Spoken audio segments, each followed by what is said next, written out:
Well, John, a very pleasing victory here at the Memorial Stadium. But what do you make of it?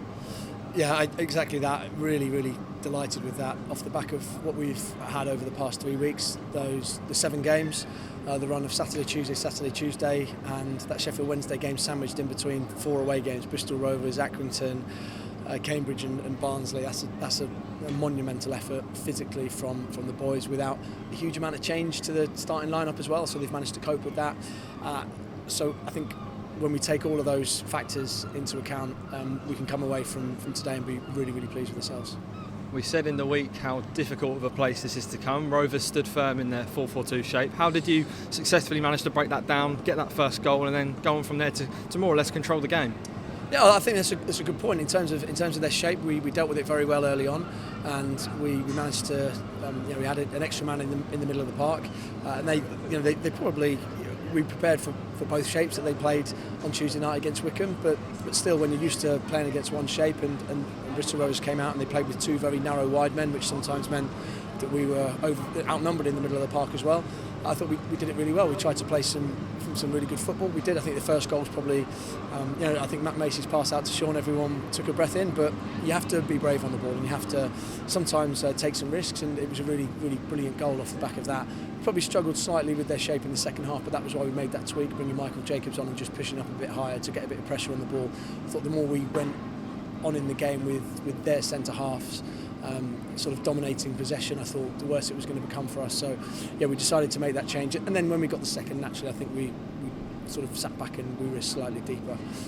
But when you come away with a clean sheet and a victory away from home, you just have to be very happy, I think.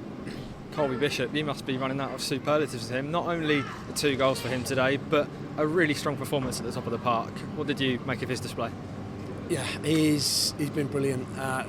Knew all about Colby because I've played against him, and if he was playing at that level, I think he'd be a real threat. He's playing above that level in terms of where he used to be, and he's improved. I think he's really improved since he signed for Portsmouth, and again, the goals come as a reward for everything that he's been working on over the however long that we've had this run. He's brilliant in leading the line. He's mobile. He can hold the ball. He can link play. And like you saw today, he puts the ball in the back of the net when he needs to. And he deserved that penalty as well, because I thought it was quite nice for him to pop up with that. So yeah, just absolutely thrilled for him and for the team, because it's a real reflection of what the team do around Colby, and they are absolutely loving him in there. That's 2 wins on the road this week, along with 2 brilliant performances from the fans off the pitch. What's your message to them? Yeah, more of the same, please. More of the same. I think the Tuesday night at Accrington, walked out and we were maybe hoping for a bit more weather like today, and it started snowing. I thought, oh my God, you've got to be really dedicated and committed to come out here.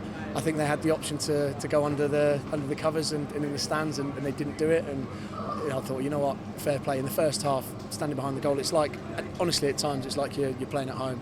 And that's great. And I know they're not going to stop. We need more of that. We've got 2 home games coming up now. We need to make that atmosphere at Fratton Park as good as it was, and better against Sheffield Wednesday and Bolton.